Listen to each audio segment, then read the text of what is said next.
Welcome to the Podcast for Inquiry.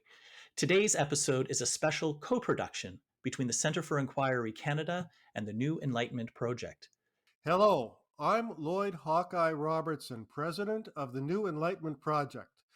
Responding to the critical challenge of our times, namely fragmented and polarized discourse, the New Enlightenment Project provides education on the enduring qualities of reason and compassion which define humanism.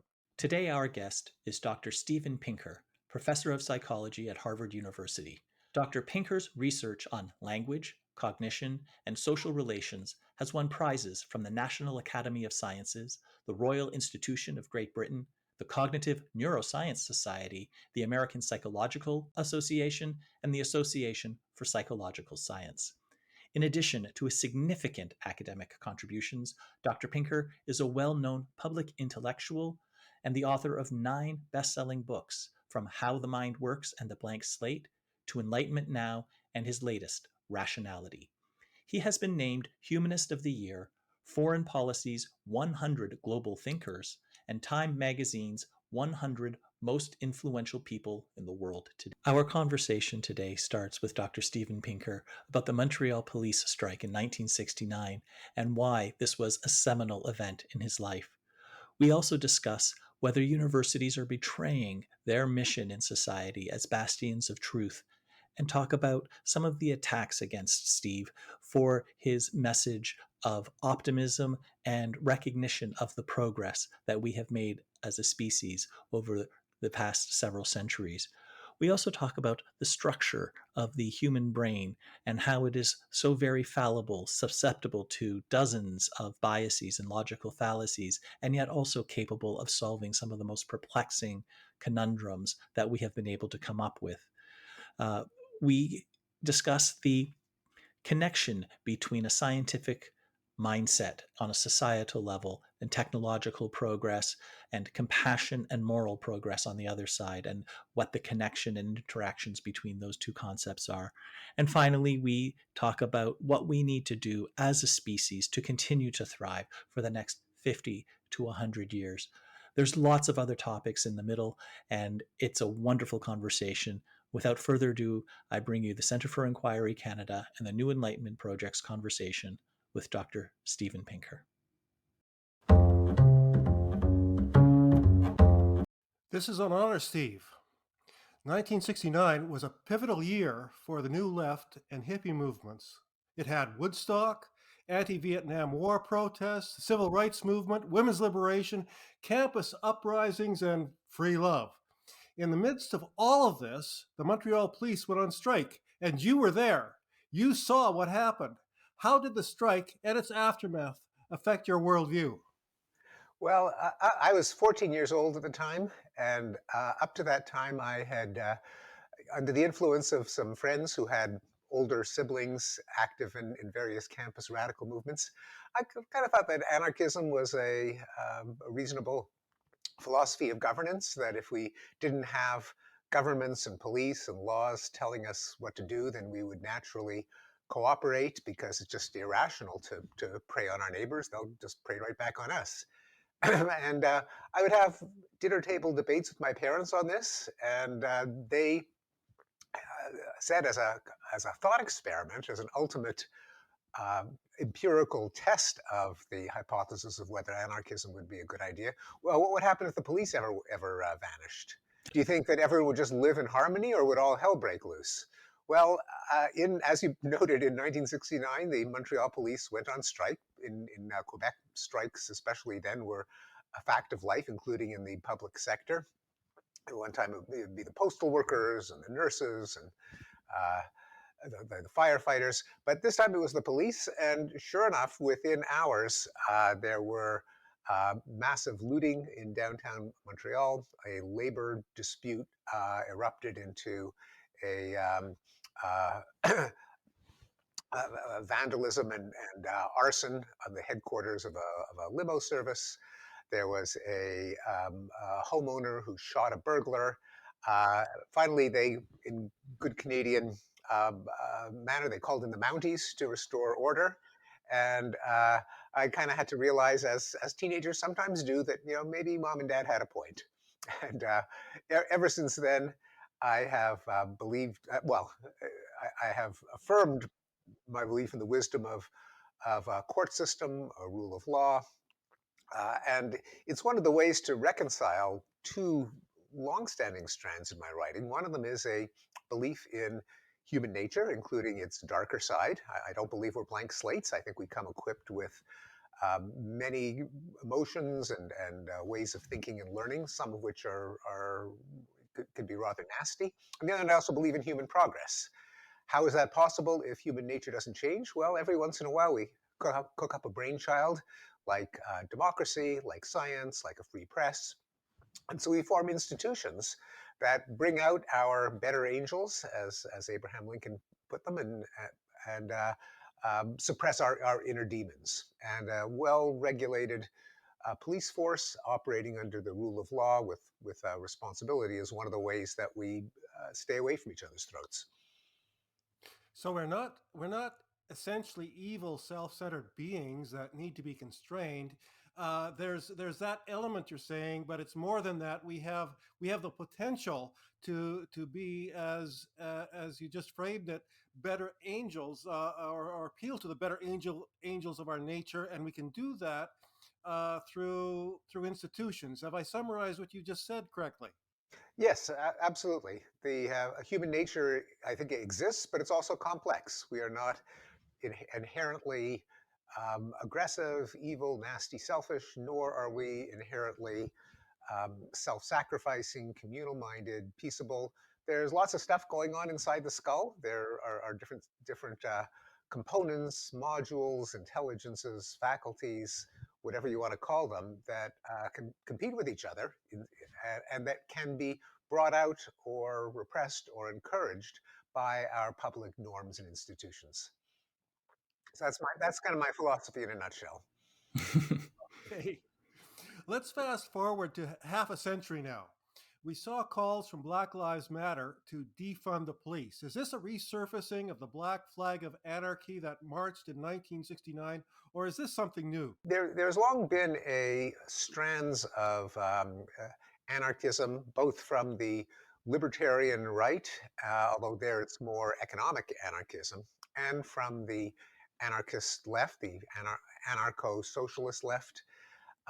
And that has certainly did resurface in the wake of the George Floyd murder in calls to defund the police, most of which fortunately were not implemented, but there was a certainly there were constraints put on police. Sometimes I think too ham-fisted, coarse, and at the time of the demonstrations and riots in the wake of the Floyd murder, I had a sinking feeling that American homicide rates would go up, and they did. They shot up. It was the biggest increase in crime in violent crime in recorded history, and I think a good part of it is attributable to the retreat of the police from active engagement with communities, together with, of course, a distrust of the police on the part of those communities. And police are a major way in which we reduce interpersonal violence. And so if you hobble the police, then crime will go up, and it did. Thousands of additional murders in each of the years following the anti-police demonstrations and sometimes riots. You, we could, of course, raise the question of whether that was an effect of something else that happened in 2020, namely COVID. But other countries did not see the same increase in violent crime. Many of them saw a decrease. So it's unlikely to be COVID. It's got to be something else. Do you think that that was because of a communications problem? A lot of what I thought about that is uh, defund the police was a terrible slogan in the sense that uh, a lot of the protesters weren't calling for the abolition of police, although some were, but most were saying that we should reduce funding and take that funding and put it into other things. So instead of the first person you call if someone's in crisis would be a police officer, it would be a social worker or someone that is uh, an expert in the particular type of crisis, because not everything is a crime that requires a police response.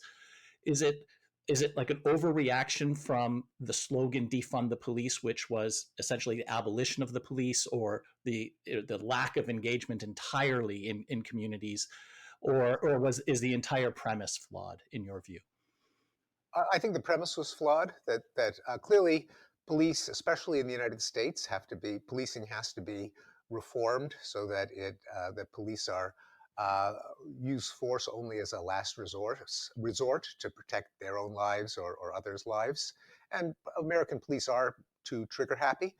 It's in part a response to being in a country that is just overrun with guns. So a cop pulling over a motorist just never knows whether the guy's got a lethal weapon in his pocket. As a result, temperatures on all sides rise, and there is far too often a resort to deadly force by police. But the solution to that is better trained and a better equipped and police with better policies, including policies that hold them responsible, policies that defuse the potential for lethal violence. Just cutting the funding is uh, not a way to improve an institution any more than the right wing calls in the United States to starve the beast, namely to slash government funding because so many government agencies indeed are inefficient and sometimes counterproductive.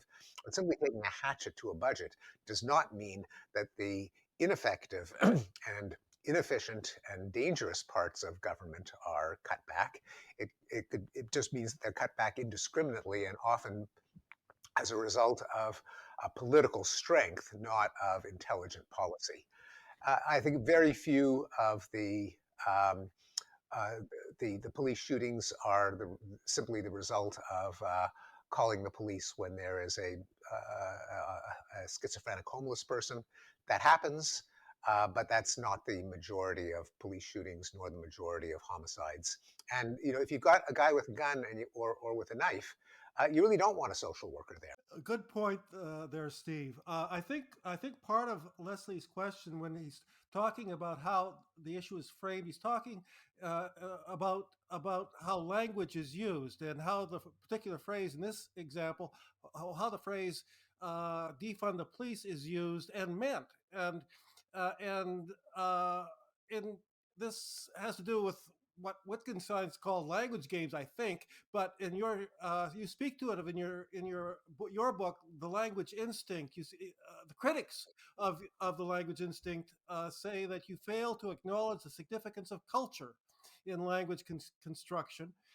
But today we have enforced politically correct language where meanings of some words are changed, others are verboten, and new words are invented that must be used. Uh, I realize that this is a different level of abstraction, but would not the attention that we pay to language now and how it's used and how language is controlled not indicate the primacy of culture in language development? Well, I think it's not a helpful dichotomy because, of course, languages develop in a community to allow people to share their ideas and share their values.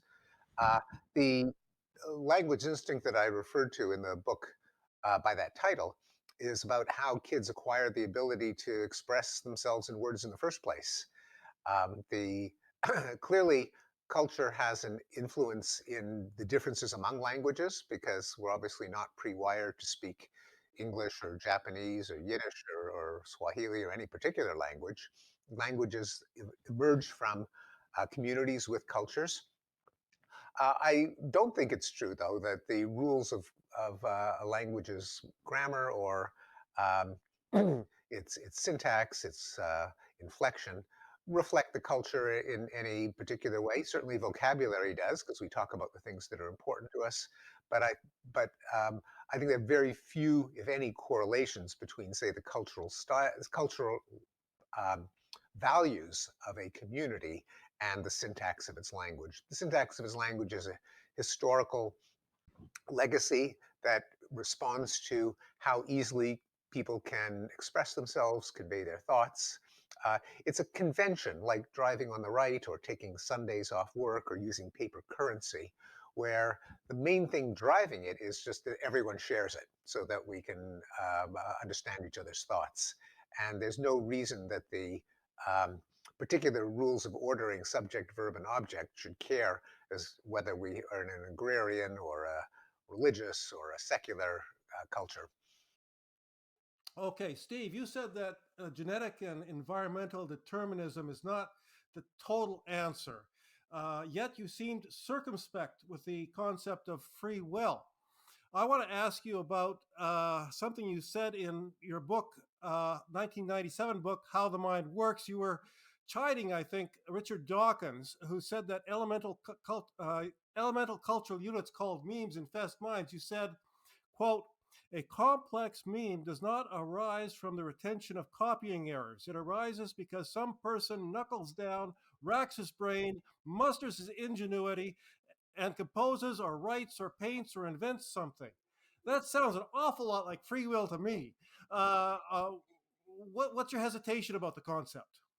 Well, as those are two forms of determinism, uh, as I point out in the blank slate, the fear that if science discovers any genetic influence on personality at all, that means we're doomed to determinism and therefore absolved of all responsibility. I didn't do it, Your Honor. My genes made me do it. Um, I think that is nonsense, and the alternative to it, namely environmental determinism. I am the way I am because of the way my parents brought me up, because of my educational system, because of cultural messages, can be just as much an escape from responsibility. It wasn't my fault, Your Honor. It was my parents' fault. It was my teacher's fault. It was the Western culture's fault. So in both cases, you can have I think, a two well, probably actually an empirically false assumption that everything we do can be predicted by a combination of our genes and our environment.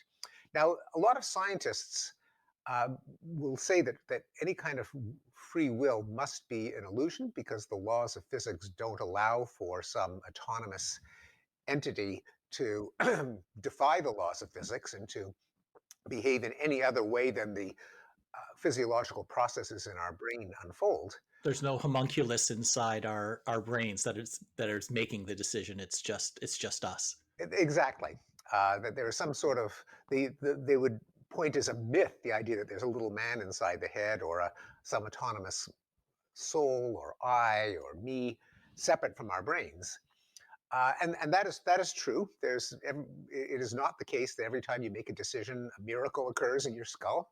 It is just laws of physiology. On the other hand, the brain is really, really complex. And uh, a lot of things that happen in the brain are the result of chance, of some ions that happen to flow, this way as opposed to that way, some neurotransmitters that were released a little bit more than usual or a little less than usual. When your brain itself develops, there's a lot of rolls of the dice as your neurons grow and form connections. So determinism in the technical sense, that if you knew all of the starting conditions, you could predict exactly how the person's life would unfold, we know is false. There's a lot of randomness. There's a lot of, you can even call it chaos in the technical sense of small initial conditions can cause radically divergent outcomes. And as a result, you really can't predict down to the last twitch what a person will do. My favorite statistic on this, or datum, is that if you measure a person's traits, their intelligence, their personality, their characters, their life outcomes, like whether they are divorced, get in trouble with the law, get addicted to drugs, complete college, anything you want to measure. And you say, how much can you predict from the person's genes and from their upbringing?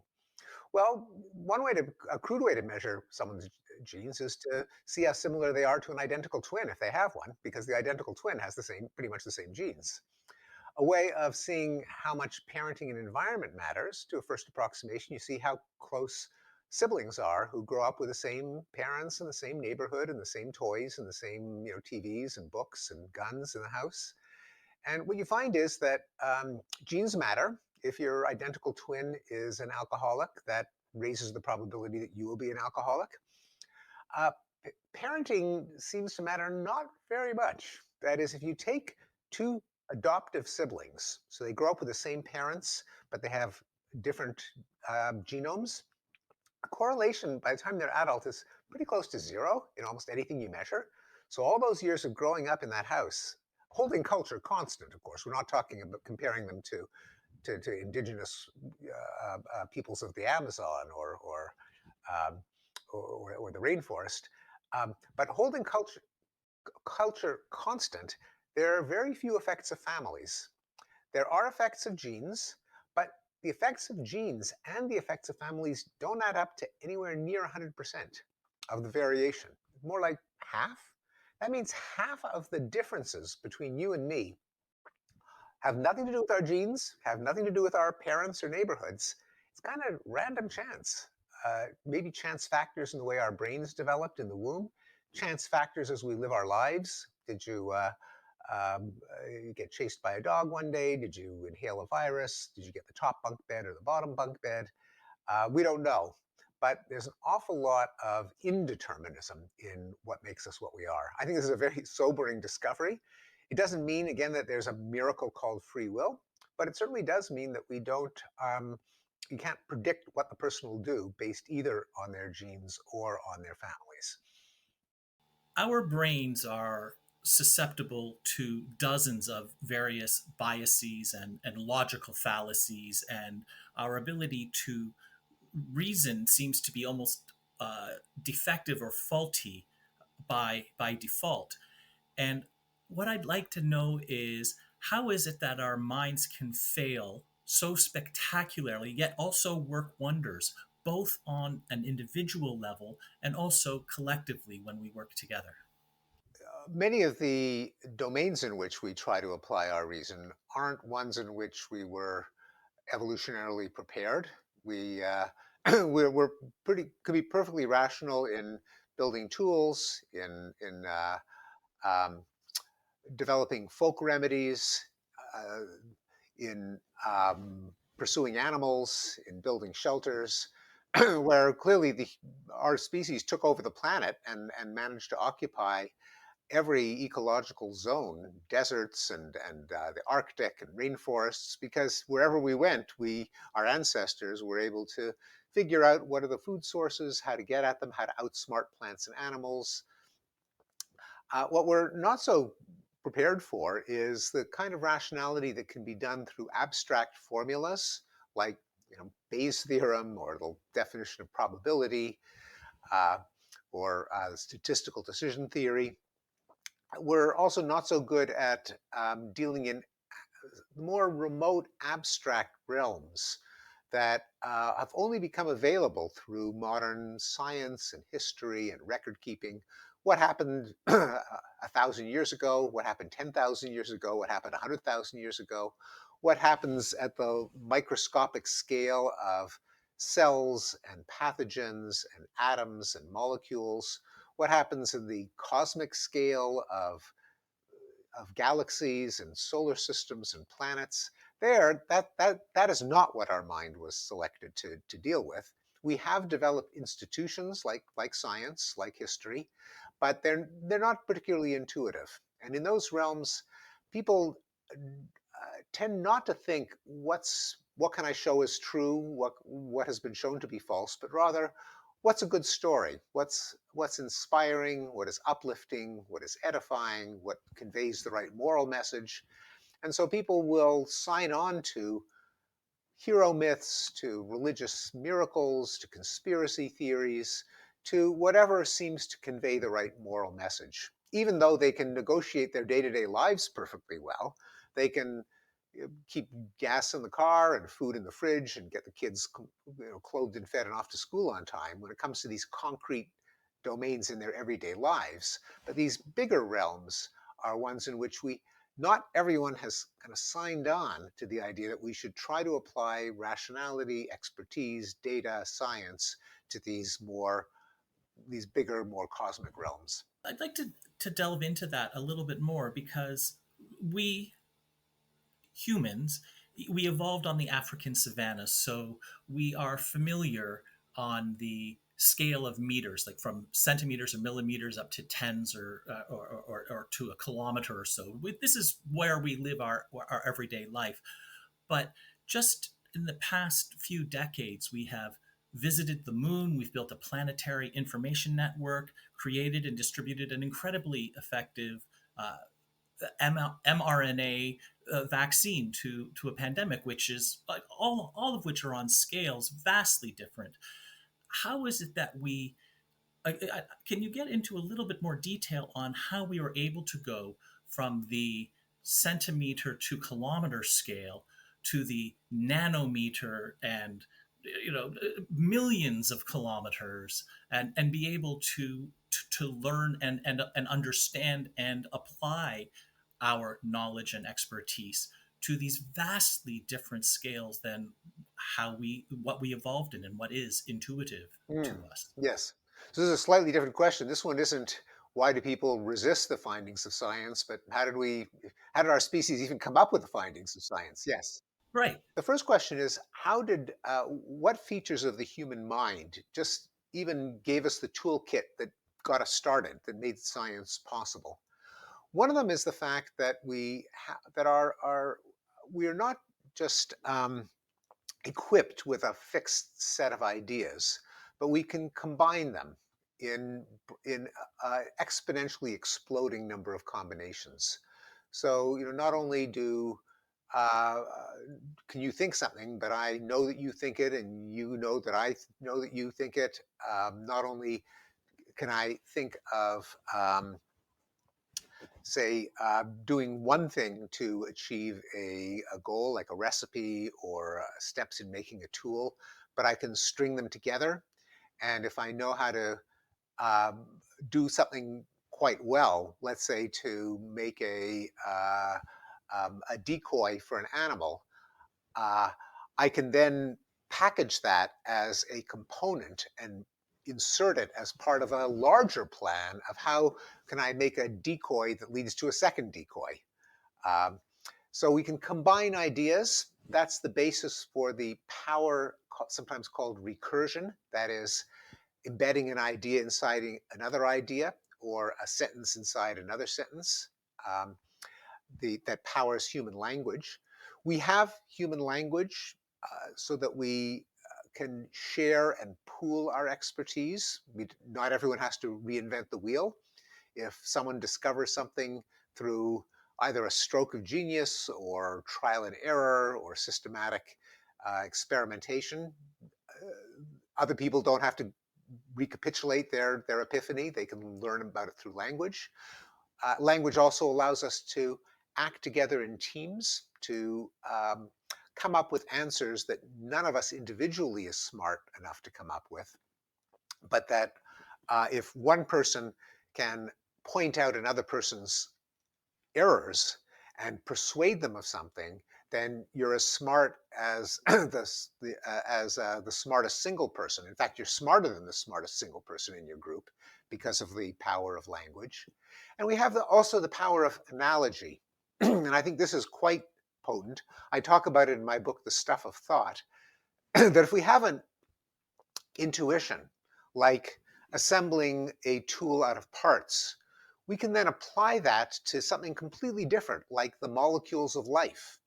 If we have a concept like a ball attached to a cord in a tether ball, we can apply that to the sun and the planets in a solar system, or the electrons in the nucleus in an atom. We can go beyond the concrete and use the hidden underlying pattern of relationships to new subject matter that is superficially very different than the one that we originally formulated. So the power of combinatorial thinking, of analogy, of language gives us the kind of the raw materials for science. Then science itself depended on particular institutions like journals, so that language is not just by word of mouth, but in print, it can survive the death of the person who had the idea. It can be pooled over the entire planet over many centuries. And crucially, we had the rules of the game in science. That is, you can criticize someone else's position. They can't impose their beliefs through authority, but they have to persuade others. Other people can point out flaws. The demand for empirical testability, just because something is plausible doesn't mean that it's true. Still have to show it. And those almost social norms allowed the institution of science to kind of bumble and blunder its way to better and better understanding of reality. By people working together, we get the best of our brains and the additive features of everybody's individual strengths. And through the social compact that is science, the norms and the policies and the institutions, we get to cancel out the fallacies and the biases that each individual is subject to and has, because no one is immune to them. I think that's exactly right. So it is that we submerge ourselves into communities, but also that the communities work by certain rules. That is, you just throw a bunch of people together. You can get an army, you can get a religious cult, you can get all kinds of crazy institutions and organizations. But if the ground rules are set up in order to steer the institution toward greater truth, that's the magic elixir. And so a contrast between, say, Wikipedia, which, for all its flaws, is pretty good, but it's because the various corrections that the Wikipedia editors do to each other's edits and each other's articles are all in service of a set of, I think they call them pillars, commitments that you make if you're part of the Wikipedia community toward objectivity and documentation and citation and um, neutrality and objectivity. To join the community, you've got to sign on to those values, and they're implemented in a way that, at least ideally, steers the entire community toward greater objectivity and truth. I'm struck by the implicit optimism, particularly in your latest books, Better Angels of Our Nature and Enlightenment Now, where you don't shy away from listing or describing threats to our species and to societal thriving, but there seems to be an inherent optimism in there, and a thesis that I think that is not explicitly stated is that scientific mindset on a societal level, seeking truth and with these social institutions that you describe, this drives both technological progress and social progress, greater freedoms, and so on. But as I was reading that, I thought that in the 20th century, we saw two technologically advanced nations, Germany and the Soviet Union, that committed, among other atrocities, genocides. And so, my question to you is, were these two examples anomalies, or is technological progress independent of social and moral progress? Well, it is independent in the sense that reason is rationality are always defined relative to a goal, and the goal um, isn't necessarily human well-being. It could be national glory, and of course, we're seeing that yet again in Russia's invasion of Ukraine, where the idea of people living out their lives in health and happiness and prosperity just is not the main goal of Vladimir Putin. His goal is to um, establish the greatness of Russian civilization and to rectify what he considers historical injustices.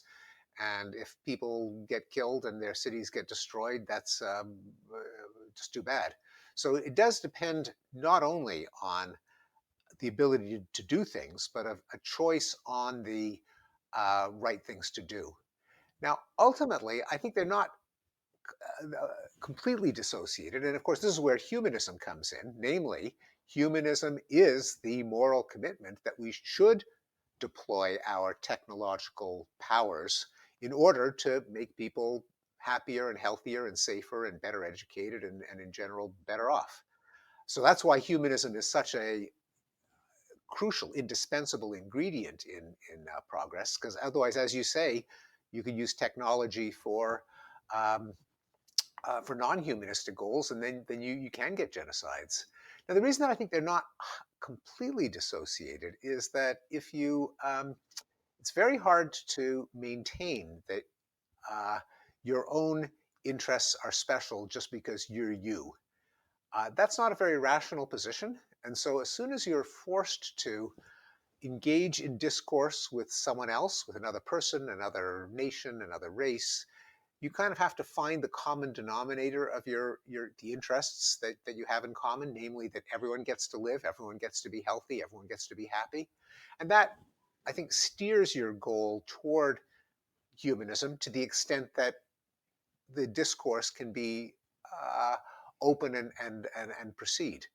And it's not a coincidence that the technologically advanced but morally backward societies like Nazi Germany, like the Soviet Union, like Putin's Russia, also repress speech. That is, they kill or punish people for their opinions.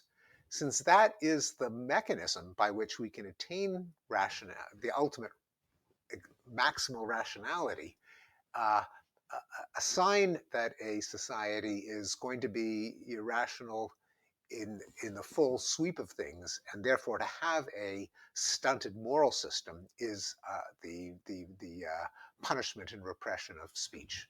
I'm not sure. I completely agree with a premise in Leslie's last question, and I want you to clarify this for us, Steve. And many people. He's not alone. Many people see you as the consummate optimist, and as I read your recent work. You've cataloged how we as a civilization have incrementally improved the lives of most people by all kinds of measures, such as crime, combating illiteracy, combating poverty, and so on. That's true. That's a positive. But would you agree with that characterization that you're an optimist, or are you just saying that given the scientific and rational processes that we've uh, developed in the Enlightenment and so on, that overall this is that has worked, but that it's not necessarily a prescription for continuous progress. What do you say? Well, thank you, Lloyd, for pointing that out, because it is what I consider a misconception of my arguments and message, which is not one of optimism. It's not like, well, let's look at the bright side, let's see the glass is half full. It's rather, let's be aware of historical developments, not just the wars and the treaties and the kings and the presidents, but quantitative trends. And let's try to explain how they happened, because they didn't happen by themselves. So something must have gone right if extreme poverty has declined, if in a given country crime has declined. Let's identify it. Let's try to do more of it. If we do, then future progress is possible, and if we don't, then it won't be. And there have been reversals. In the United States, there's a reversal of the decline of crime. In Eastern Europe, there's a reversal of the end of major war. So it's not that good things just happen, but I think you stated it very well, namely that we should try to identify what has made progress possible when it has occurred. That means that going forward, there's at least a pathway, there's a roadmap, there's the possibility of getting more, but we still have to do it. Given that message that we have the potential to be rational agents, and as you were stating in response to Leslie's earlier question, uh, abstract reasoning doesn't come. We didn't evolve to become adept at abstract reasoning, but we have the ability to do that. It's hard work for many of us. Uh, all of that is positive. We have that potential, and you catalog progress we have made. Yet that message has not been well received. In fact, in some quarters, you've been vilified. There was a rumor campaign that even made its way to pages of a humanist discussion group I monitored, calling you a sympathizer of pedophilia for providing expert testimony in a particular trial, for a particular trial. I read an op-ed that claimed you viewed environmentalists to be Nazis after you suggested free speech was being suppressed by some environmental groups. A petition was raised that you be canceled as a distinguished fellow of the Linguistic Society of America for, among other things, citing a black colleague, which was termed cultural appropriation. And of course, I was not the first to notice that had you not cited any black authors, that would have been used to call you racist as well. They're out to get you, Steve. Why do people who often call themselves progressive vilify people like you who point the way towards progress? Yeah, it's I'm a nice Canadian boy. I'm a humanist. I believe in human progress. So why does this get progressives upset of all people? Someone who actually tries to do his best to point the way toward progress. Partly it's that there is in certain institutions a kind of takeover by a kind of hard ideological left. I consider myself a liberal. I consider myself a progressive in believing that progress is possible. I'm not a doctrinaire leftist, and that just makes me alien at best to big sectors of academia and other institutions. Um, there's also there's kind of a fundamental split between two mindsets and this was identified in a essay by Scott Alexander called Conflict versus Mistake. And that is, do you think of our current ills? And there's no doubt plenty of them. There's violence, there's poverty, there's illness.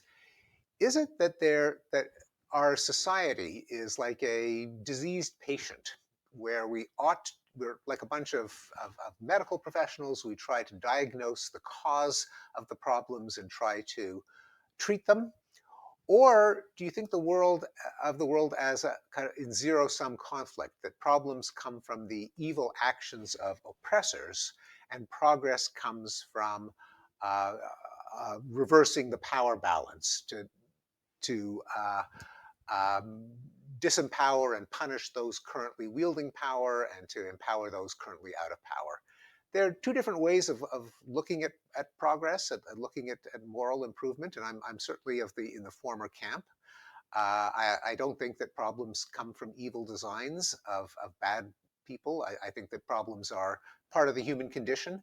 They're they're the legacy of evolution. They're the legacy of the laws of thermodynamics, of the fact that more ways things can go wrong than can go right. And I think that we're all too willing to demonize the people that we disagree with. That is a human bias that we should try to overcome. But it is a different way of thinking than the one that the problems are the results of evil people. And it's a way of thinking that is still alien to a lot of intellectuals, a lot of people in universities and other institutions. Well, yeah, you once said E.O. Wilson was vilified by the politically correct left, and I gather that's not the left that you identify with, because he challenged the blank slate, the noble savage, and the ghost in the machine, which we talked about earlier in this interview. In the New Humanist, you describe these as the basis of a kind of quasi religion, but that was like 15 years ago. How have you seen this dynamic playing out since you wrote these words? For example, would you say that intersectional feminism, identity politics, and transgenderism are all part of this same new religion, or are they different somehow? I think they are related to that new religion, and again, by that I don't mean I'm adamantly in favor of rights for transgender people, for equality for women, for racial equality, for elimination of barriers to equality. So in that sense, I'm a classical liberal and child of the Enlightenment. I think these are all good causes. But the idea that that there's no such thing as human nature, that all of our uh, Um, Unpleasant urges and impulses could be easily eradicated if we changed the societal messages, if we engineered the language, if we controlled the media, if we controlled images and words. I don't think that's the way you get rid of our flaws, because I think there is such a thing as human nature. I think there are some differences between men and women that doesn't compromise the ideal of political and moral equality, namely you treat individuals based on their own um, uh, talents and qualities and acts. Uh, I don't think you need to believe that we're indistinguishable or we're blank slates in order to hold progressive values such as equality and freedom and universal prosperity and education. Uh, and I do think that especially in the last 3 years, the rise of critical race theory, of wokeism, of the kind of malicious attempt to take down phantom racists and transphobes, people who actually, in fact, are perfectly uh, liberal, egalitarian, progressive, but to try to tar as many people as possible as being racists or transphobes is part of a movement that has some of the worst aspects of religion. Well, yeah.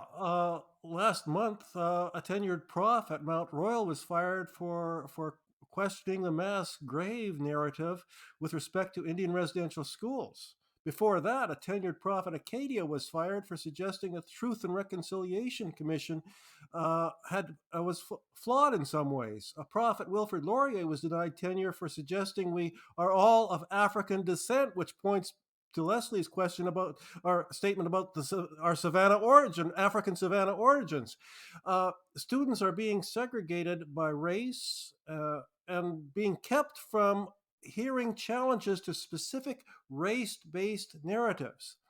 Is this academic apartheid? I believe you've used that phrase before. I can't take credit for it, but yeah, it is. I think the idea of segregating students by race is a terrible idea. I thought we kind of tried to leave that behind in the 1960s in the United States anyway. Um, but yes, we should. People deserve to be treated as individuals. Not all black people think the same thing. Not all white people think the same thing.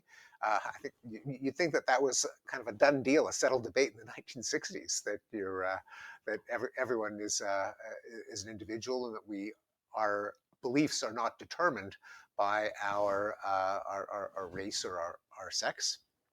Uh, and more generally, the cases that you just brought up I think, are genuinely worrisome, because connecting this to the earlier part of our discussion, the only means that our species has of um, gaining knowledge is by broaching ideas and evaluating them, pointing out what's wrong with them, because no one's infallible, no one's omniscient, no one has a direct pipeline to divine truth. We're not oracles. We're fallible humans, all of us. Collectively, we have some hope of getting closer to the truth if we can try out ideas and point out what's wrong with them. If you disable that mechanism, if you uh, hold certain beliefs to be beyond criticism, and you punish the people who raise questions about them, then you guarantee that we'll be in ignorance, because uh, open debate, discussion, evaluation is our only way of approaching the truth. And so the punishment of opinion, punishment of criticism, is a guaranteed way of locking us into error.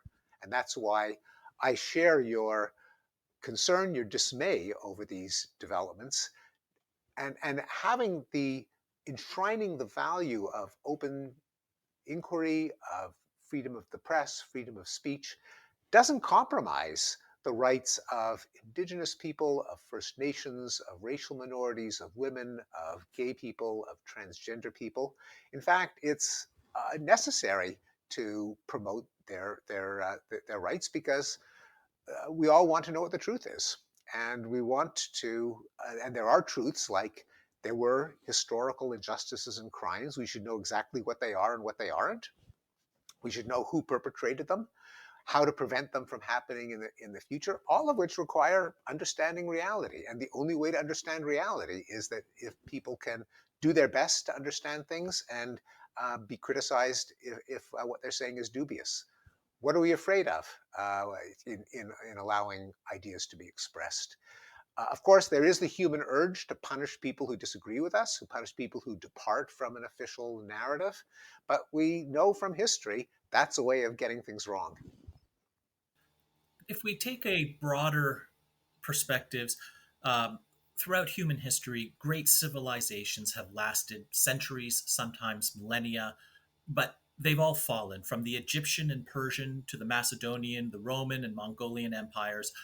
When they fell, it was other humans from other societies that had to pick up the pieces and rebuild, a process that took decades and in some cases centuries.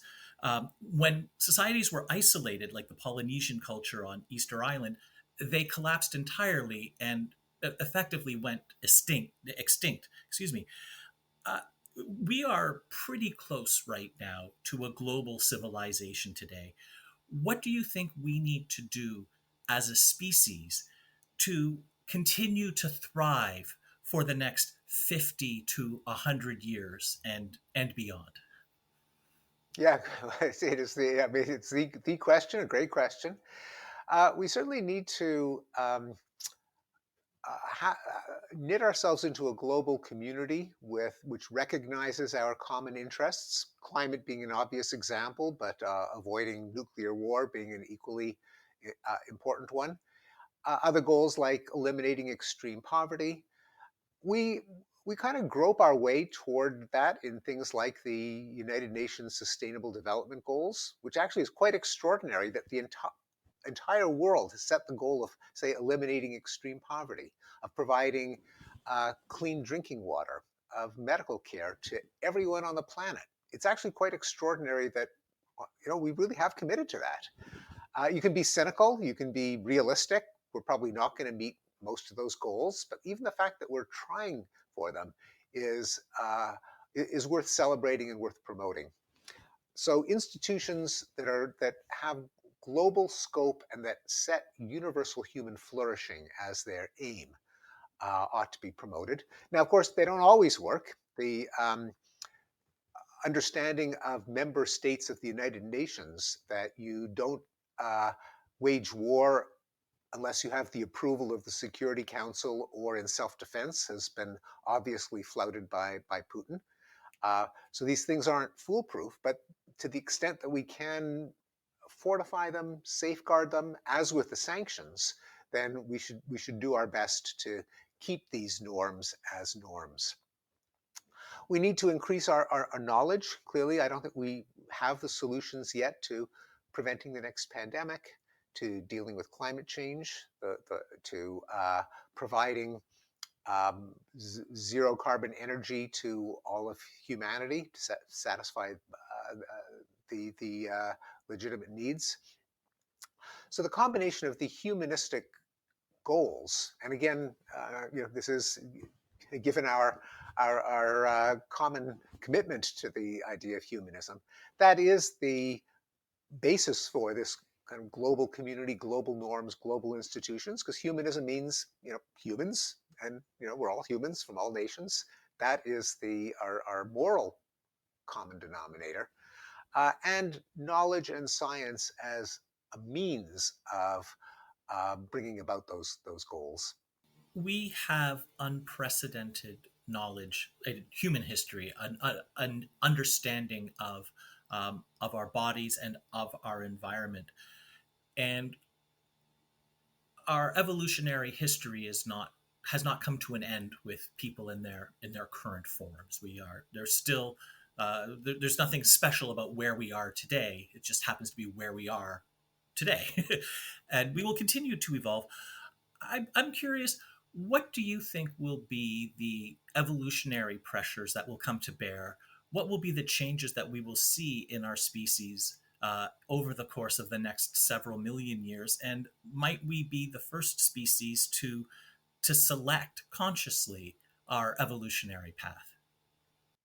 Well, it's yeah. I think I wouldn't venture our a prediction about our evolutionary future. It is a slow process. The conditions that um, steer it in one direction or another, change a lot in ways that we can't predict.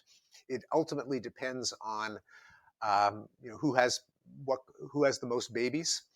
In the case of and that can change. It's changed in with the various demographic revolutions, and it'll continue to change. In terms of consciously steering evolution by, say, selecting our embryos among a set of embryos fertilized in a dish, and testing oneself from each one, and then picking the ones with the genes for the highest IQ or whatever. I, I suspect that's not going to happen at scale. It's people still would prefer to have sex than IVF whenever they have the choice. People are squeamish about genetic modifications, of their food, let alone their babies. The world has more than 7 billion people and counting, and we're not going to have um, pre-implantation genetic diagnosis at planetary scale. Uh, and at best,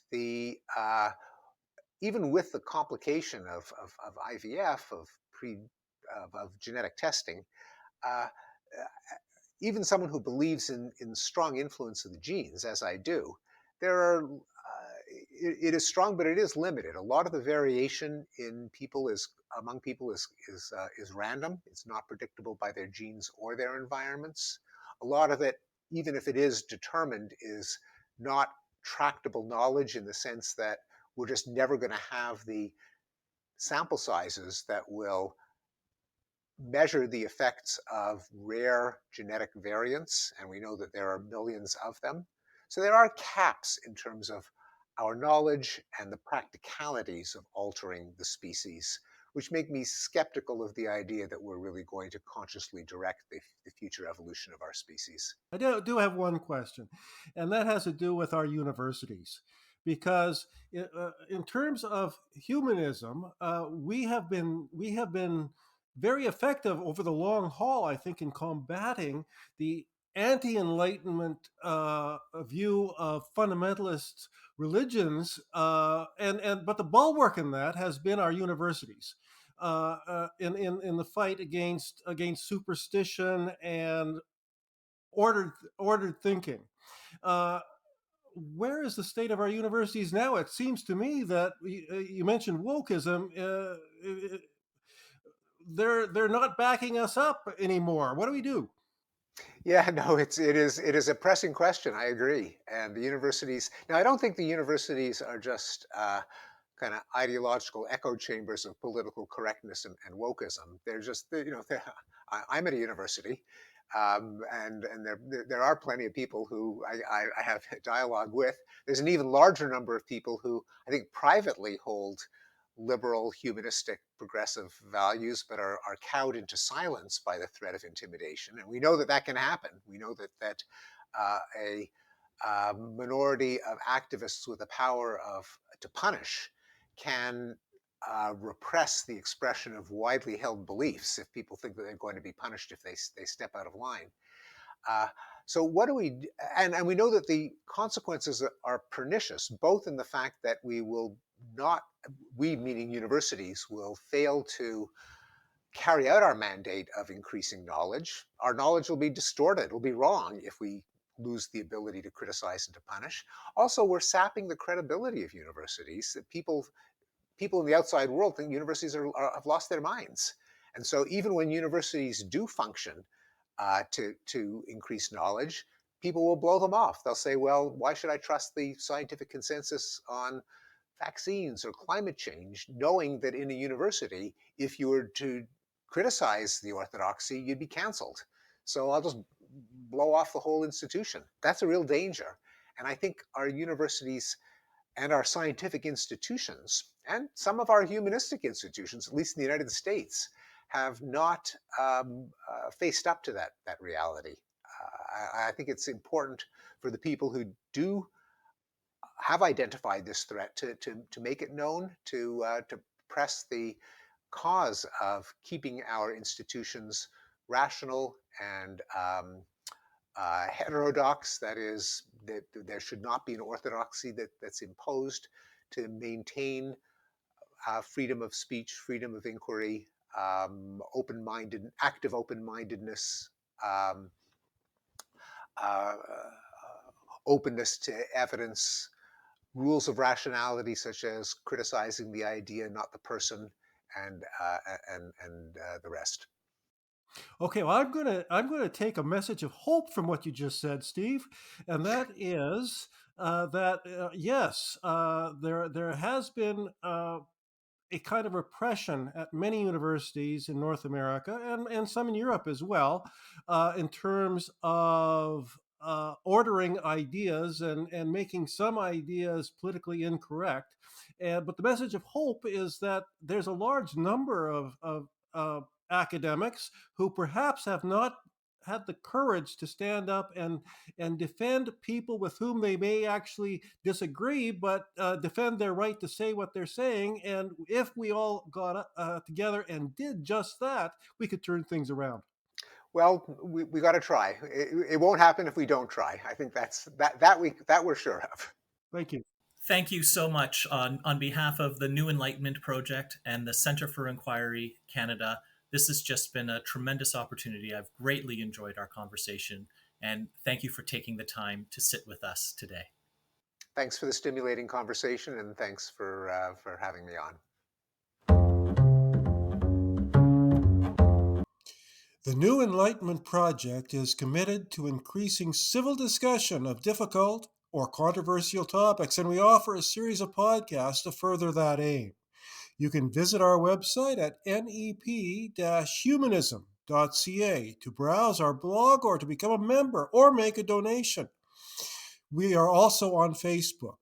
You can catch our podcasts and webinars at YouTube at nep-humanism.ca.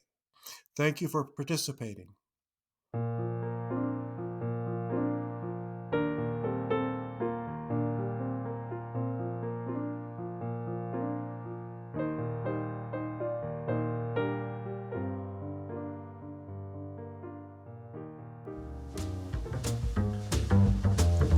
We hope you enjoyed today's episode.